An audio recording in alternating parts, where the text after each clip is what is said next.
My channel. I am Simran Sahani and आज मैं आपको बताने वाली हूँ हमारी क्लास 12 की इकोनॉमिक्स का कंप्लीट सिलेबस 2025-26 के बैच के लिए। तो ऑल द स्टूडेंट जो अभी अभी क्लास 12 में आए ना, आपकी न्यू क्लास स्टार्ट हो चुकी है, तो आज नोट डाउन करो अपना इकोनॉमिक्स का सिलेबस, क्या पढ़ना है, कैसे पढ़ना है, कब पढ़ना है, each and everything I tell you in this video. और सिर्फ बताने नहीं वाली हूँ इकोनॉमिक्स का syllabus. I am Simran Sahani. मैं अपने चैनल पे इंग्लिश तो पढ़ाती हूँ, हर स्ट्रीम के बच्चे को पता है यहाँ कि आप मेरे चैनल पे यूनाइट होते हो, but this year I also teach you economics from the day one only. तो गाइज रेडी हो जाओ और जल्दी से इको का सिलेबस नोट डाउन कर लो, क्योंकि मैं तो अप्रैल की फर्स्ट वीक से ही आपकी क्लासेस स्टार्ट कर दूंगी। ठीक है, तो देखो हमारा जो इकोनॉमिक्स का एग्जाम होने वाला है, इकोनॉमिक्स मेरे कॉमर्स वाले भाई बहनों पे तो कंपलसरी है ही, एंड बहुत सारे मेरे ह्यूमैनिटीज़ वाले भाई बहन भी इकोनॉमिक्स को ऑप्ट कर दिया है। तो इस साल इकोनॉमिक्स में मैं पूरी कोशिश करूंगी कि आपके 100 आउट ऑफ 100 तो दिलवा ही दूँ। ऐसी तैयारी करेंगे हम डे वन से।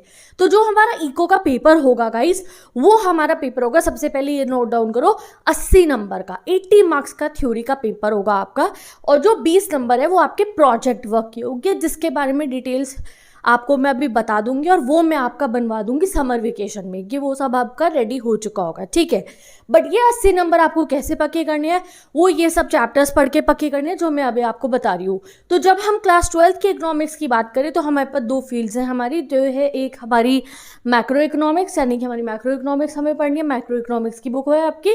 दूसरा है हमारा Indian economic development, second book हमारी ये है, जिसमें हम इंडिया की इकोनॉमी के बारे में पढ़ते हैं।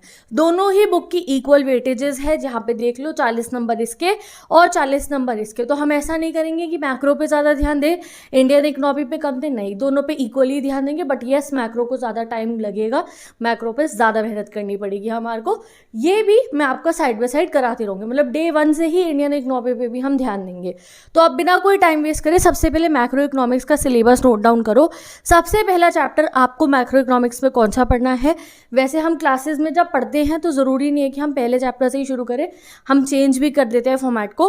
बट जो हमारा पहला चैप्टर आपको पढ़ना है अपना मैक्रो इकोनॉमिक्स का, इसका नाम आपने ज़रूर सुन रखा होगा, ये है हमारा national income and related aggregates. ये है आपका चैप्टर 1 इकोनॉमिक्स का। कौन सा? मैक्रो इकोनॉमिक्स का। ये चैप्टर आपके एग्जाम में 10 नंबर का आने वाला है। अब बच्चे कई इससे डर जाते हैं कि इसमें आपको नेशनल इनकम कैलकुलेट करना सीखना है, रिलेटेड एग्रीगेट्स पढ़ते हो, थोड़ा सा कंफ्यूजिंग लगता है। बिल्कुल डरना नहीं है, बिल्कुल कंफ्यूजिंग नहीं है, बहुत अमेजिंग कॉन्सेप्ट है। और मैं अपनी सीक्रेट और जो मेरी हिडन ट्रिक्स एंड फॉर्मूलाज है, जिसके थ्रू मैं 5 सालों से अपनी कोचिंग में पढ़ा रही हूँ, और मेरे बैच के बच्चों के 90+ ही आते हैं, इस साल आपको यूट्यूब पे वैसे ही मैं पढ़ाने वाली हूँ। ठीक है, then national income and related aggregate, कहने को तो ये एक चैप्टर है, बट इसके अंदर ही लगभग आप मान लो 3 पार्ट होते हैं हमारे। पहले में हम जानते हैं नेशनल इनकम क्या है, फिर उसके रिलेटेड एग्रीगेट, और फिर उसको कैलकुलेट करने के तरीके। बहुत अच्छे से इसे हम कंप्लीट कर लेंगे। एंड ऐसा नहीं है मैंने पहले ही को नहीं पढ़ाई है, पिछले साल भी पढ़ाई है, प्लेलिस्ट उसकी भी गिवन है, आपको पढ़ना हो तो वहाँ से भी पढ़ सकते हो। बट नया साल नया काम करने वाले हम। ठीक है, फिर आएगा आपका चैप्टर 2 मनी एंड बैंकिंग। ठीक है, इसमें हम मनी के बारे में पढ़ेंगे, मनी के फंक्शंस क्या होते हैं, और जो बैंक्स होते हैं ना, आपने RBI सुना है, हमारा जो सबसे आप कह सकते हो रिजर्व बैंक ऑफ इंडिया, और कुछ आप कमर्शियल बैंक्स के बारे में भी जानोगे। बहुत ही बढ़िया चैप्टर है ये। कई रेफरेंस बुक के अंदर ये मनी और बैंकिंग अलग अलग दे रखा होता है, कोई बात नहीं, ऐसा कुछ नहीं है, हमने मनी बैंकिंग टॉपिक पढ़ना है अपना। ये हमारा चैप्टर 2 हो गया। फिर आता है ये कितने नंबर का है, देखो ये 6 नंबर का है। ठीक है, फिर आता है हमारा अगला chapter determination of income and employment. भाई ये घुमाता है चैप्टर, ये है टफ, ये है रियल डील, मैं आपको कह सकती हूँ, जिसमें हमारा काफ़ी सारा टाइम जाएगा। तो कोई बात नहीं, पुल अप योर सॉक्स, इस चैप्टर को बहुत अच्छे से करने वाले हैं हम। सबसे ज़्यादा टाइम आपका इसी चैप्टर में लगेगा, है भी सबसे ज़्यादा वेटेज का यही, 12 नंबर का। ठीक है जी, ट्रिकी चैप्टर है थोड़ा, हम कर लेंगे इसको कंप्लीट। चैप्टर 3 हो गया, लिख लो इसको। फिर आता है हमारा chapter 4 government budget and economy. बड़ा ही प्यारा सा चैप्टर है, कई बार क्लासेस में इसी से शुरू करते हैं हम। ठीक है, इस चैप्टर को करने वाले हम। ये चैप्टर नंबर 4 हो गया, ये भी 6 नंबर का है। And last but not the least हमारा चैप्टर आता है बैलेंस ऑफ पेमेंट। इसमें हम पढ़ते हैं BOP के बारे में और फॉरेन एक्सचेंज रेट। तुमने देखा है ना, आप चेक करते हो कि इंडिया का रुपये का आप डॉलर्स में चेक करते हो ना, कि कितने रुपए का चल रहा है, हमारा 1 डॉलर में कितने रुपीज़ आ रहे हैं। ये जो फॉरेन एक्सचेंज रेट्स होते हैं ना, ये सब आप जानोगे। तो मैक्रो इकोनॉमिक्स इस साल की जो है ना, आपको बहुत कुछ सिखाने वाली है। ठीक है, तो ये कितने चैप्टर हो गए टोटल में, हमें चैप्टर 4 और ये चैप्टर 5 आप कह सकते हो, 40 नंबर इससे हमारे बनेंगे। बिल्कुल भी आप टेंशन मत लो, इनका बस नाम लिख लो। एक बार मैं डिटेल्स में भी बता देती हूँ क्या क्या हम ईच चैप्टर में पढ़ेंगे। जैसे जो national income and related aggregate वाला चैप्टर है, उसमें पहले हम पढ़ेंगे नेशनल इनकम के बेसिक कॉन्सेप्ट्स जो होते हैं हमारे यहाँ मैक्रो इकोनॉमिक्स के। कंजम्पशन गुड क्या है, कैपिटल गुड क्या है, फाइनल गुड क्या है, ये थोड़ा हमें इसमें इनकी डेफिनेशंस लर्न करनी होती है और समझना होता है इन्हें, ठीक है। फिर सर्कुलर फ्लो ऑफ इनकम, कैसे नेशनल इनकम वो कैलकुलेट करते हैं, एंड रिलेटेड एग्रीगेट्स, ये जीएनपी, एनएनपी, ये सब चीज़ें जो है जब आप क्लास में जाओगे और सुनोगे तो आपको काफ़ी अलग लगेंगी, बट बहुत अमेजिंग कॉन्सेप्ट है, जान के देखना है इन्हें बस, ठीक है। चलो उसके बाद ये मनी एंड बैंकिंग आ गया, मैंने आपको बता दिया।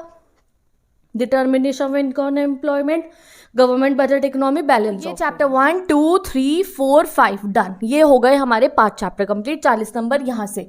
अब आते हैं हम हमारी दूसरी बुक पे जिसका नाम है इंडियन इकोनॉमिक डेवलपमेंट, जो है हमारी इंडियन इको, जिसमें हमने पढ़नी है। अब इसमें अगर आप सिलेबस में यहीं से देखोगे ना तो यहाँ थोड़ा हौच पौच हो रखी होती है, थोड़ी सी कन्फ्यूजन हो रखी होती है, क्योंकि यहाँ आपको ना डायरेक्ट यूनिट का नाम दे रखा है।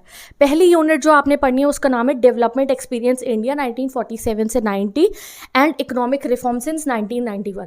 इस यूनिट में बेसिकली आपको 3 चैप्टर पढ़ने होते हैं। चैप्टर 1 का नाम है Indian economy on eve of independence, ठीक है, तो इसे IED कह सकते हो आप, ठीक है। चैप्टर 2 आपको पढ़ना है कि इंडियन इकोनॉमी में 1947 के बाद से क्या क्या चेंजेस आए, एंड लास्ट में आपको पढ़ना है चैप्टर 3 LPG, ठीक है। तो इस यूनिट में 3 चैप्टर्स आते हैं। तो मैं आपको रादर देन की खाली यूनिट बताऊँ, चैप्टर भी बुक में मार्क करा देती हूँ। अगर आप NCERT रेफर कर रहे हो इंडियन इकोनॉमिक डेवलपमेंट की तो भी अच्छी बात है, उसमें मार्क कर लो। अगर कोई रेफरेंस बुक आप मार्क कर मतलब उसमें देख रहे हो, रेफरेंस बुक से पढ़ने वाली हो इंडियन इकोनॉमी, तो उसमें भी मार्क कर लो। मैं तो एज पर NCERT आपको पढ़ाऊंगी, ठीक है। नेक्स्ट यूनिट है आपकी current challenges facing Indian economy, इसमें भी बहुत सारे पार्ट्स पढ़ने हैं, और डेवलपमेंट ऑफ इंडिया। तो चलो मैं सभी चैप्टरों के नाम आपको डिटेल में जाके बता देती हूँ क्या क्या है। ओके, तो हमारा इंडियन इकोनॉमिक डेवलपमेंट वाली बुक में जो पहला चैप्टर आपको पढ़ना है उसका नाम है Indian economy on the eve of independence, ठीक है। इसमें हम जानेंगे कि जब ब्रिटिशर्स जो है, जब हमें आज़ादी मिल गई थी ब्रिटिशर्स से, तो उस समय पे हमारी जो है इकोनॉमी की क्या हालत थी, और इनफैक्ट ब्रिटिशर्स ने क्या क्या किया ना गाइस हमारी कंट्री के अंदर। हमें कैसे, हम कहते हैं कि हम लोग कौन थे गाइस, वी वर सोने की चिड़िया, और कहाँ उन्होंने हमें एक्सप्लॉइट करके इतनी पॉवर्टी में पहुंचा दिया था, वो आप इसमें पढ़ने वाले हो कि ब्रिटिशर्स ने हमारे पे क्या क्या अत्याचार। फिर चैप्टर 2 आएगा इंडियन इकोनॉमी 1950 to 90, फिर जब ब्रिटिशर से आज़ादी मिल गई उसके बाद हमने क्या क्या करा अपनी इकोनॉमी को सुधारने के लिए। फिर LPG कहते हैं इस चैप्टर को, लिबरलाइजेशन, प्राइवेटाइजेशन एंड ग्लोबलाइजेशन। इस वाले चैप्टर में हम जानेंगे 1990 के बाद की कहानी, कि हमने जब अपनी कंट्री की इकोनॉमी संभाल ली तो फिर आगे क्या क्या किया। ये आती है आपकी यूनिट 1, और इसमें बेसिकली हमने 3 चैप्टर पढ़ने हैं, ठीक है। फिर ये यूनिट 2 आएगी आपकी, इसमें चैप्टर 4 पढ़ना है ह्यूमन कैपिटल फॉर्मेशन। फिर चैप्टर 5 पढ़ोगे रूरल डेवलपमेंट। चैप्टर 6 आएगा एम्प्लॉयमेंट, ये बहुत इंपॉर्टेंट चैप्टर है, बच्चे ज़्यादातर इस पर प्रोजेक्ट वर्क भी बनाते हैं, बहुत स्कोरिंग चैप्टर है, बहुत ज़्यादा इंपॉर्टेंट है, ठीक है। Then chapter 7 environment and sustainable development. Yes, हम इको में भी एनवायरनमेंट के बारे में पढ़ते हैं, क्यों, क्योंकि देखो हम इकोनॉमी के लिए ही तो सारा एनवायरनमेंट को नुकसान पहुंचाते हैं ना कहीं इंडस्ट्री लग रही है, किस लिए, पैसे कमाने के लिए लग रही हैं। बड़े बड़े जो हम हाईवेज बना रहे हैं, बड़े से बड़ा जो भी हम काम कर रहे हैं, वो किस लिए है कि वी कुड अर्न मोर, ठीक है, हम अच्छा प्रोग्रेस करें, डेवलपमेंट लाए, और उस डेवलपमेंट की वजह से हमारे एनवायरनमेंट को नुकसान पहुंचता है। तो हमें इको में इस चीज़ को पढ़ना पड़ता है, इकोनॉमिक्स में हमें इस चीज़ को पढ़ना पड़ता है कि भाई हम डेवलपमेंट भी करें, पैसा भी कमाएं, और एनवायरनमेंट को भी ज़्यादा नुकसान ना पहुंचाए, इसलिए हम इसमें ये पढ़ते हैं। Last but not the least chapter आता है कंपैरेटिव डेवलपमेंट। अब इसमें हम क्या पढ़ेंगे, जो हमारी आज़ादी के बाद से जैसे हमारे पड़ोसी मुल्क जो है ना, यानी कि जो पाकिस्तान हो गया, चाइना हो गया, वो किस तरीके से तरक्की कर रहे हैं, उनके यहाँ इकोनॉमी कैसी है, हमारे यहाँ कैसी है, और ये सब चीज़ें सिंपल हमने इसमें पढ़नी है। तो टोटल में 8 चैप्टर्स है, इससे शुरू कर देंगे। मैं तो सोच रही हूँ हमारा 1-2 अप्रैल के अंदर Indian economy on the eve of independence पे आप मुझे कमेंट करके बता दो जल्दी से कि मैक्रो से शुरू कराऊँ या इंडियन इको से शुरू कराऊँ। तुम्हारे स्कूल में जिस चैप्टर से शुरू हो रहा होगा मुझे ज़रूर कमेंट सेक्शन में बता देना। अब हम वापस चलते हैं अपने इको के सिलेबस पे, और मैं आपको कुछ और इंपॉर्टेंट बातें बता देती हूँ। सो गाइस, ये था हमारा इकोनॉमिक्स का सिलेबस, क्लास 12 के इकोनॉमिक्स का। तो विद दिस इस वीडियो को एंड करते हैं। प्लस अगर आपको जितने भी चैप्टर्स पढ़ने हैं इकोनॉमिक्स के, तो उसकी नई प्लेलिस्ट बनेगी गाइस हमारी, आप लोगों के बैच की 2025-26 की, वहाँ से पढ़ लेना। और कोई भी आपको क्वेरी होती है तो आप मुझे मेरी इंस्टाग्राम ID पे DM कर सकते हो, और talking about notes, I know day 1 से तुम्हें नोट्स की बहुत ज़रूरत होगी। रेफरेंस बुक खरीदने के बाद भी हमारे को एक स्टूडेंट फ्रेंडली नोट्स चाहिए होते हैं, तो उसके लिए आपको कुछ नहीं करना है। मेरे इंस्टाग्राम आईडी आप देख सकते हो, सिमरन सहानी नोट्स, सिमरन दीदी नोट्स, सॉरी इसका नाम है, आई एम सिमरन सहानी। एंड इस आईडी पे मैं आप लोगों को सिर्फ और सिर्फ नोट्स प्रोवाइड करती हूँ। बहुत सारे नोट्स मैं इस पर अपलोड करने वाली हूँ इस साल भी, जैसे हर साल कर रही हूँ, अपने आपके सीनियर स्टूडेंट्स के लिए करा था। इंग्लिश से लेकर इको से लेकर फिजिकल एजुकेशन, जितने भी सब्जेक्ट्स मैं पढ़ाती हूँ, ह्यूमैनिटीज़ के भी ऑप्शनल सब्जेक्ट्स जो मैं पढ़ाती हूँ, इंग्लिश एंड स्पेशली इको के इस साल बहुत रिफाइंड नोट्स आने वाले हैं। So you can go and follow me, this is a private account, ठीक है। कोई ज़्यादा एक्टिविटीज़ पे नहीं होती है, सिर्फ और सिर्फ आपकी नोट्स की फोटोज अपलोड होंगी जिनको आप डाउनलोड कर सकते हो। और कोई बहुत इंपॉर्टेंट क्वेरी हुई तो आप मुझे डीएम कर सकते हो, I definitely reply to you. Okay जी, with this bye bye, take care, best of luck. You can go and follow me on Instagram for the notes and हम मिलेंगे नेक्स्ट वीडियो में। Bye bye, take care and best of luck. और channel को subscribe करो, notification bell को on करो, जिससे जब मैं पहला चैप्टर आपको पढ़ाने आऊँ तो आप क्लास को अटेंड करो और इको में इस साल फुल मार्क्स लेकर आओ। Bye bye.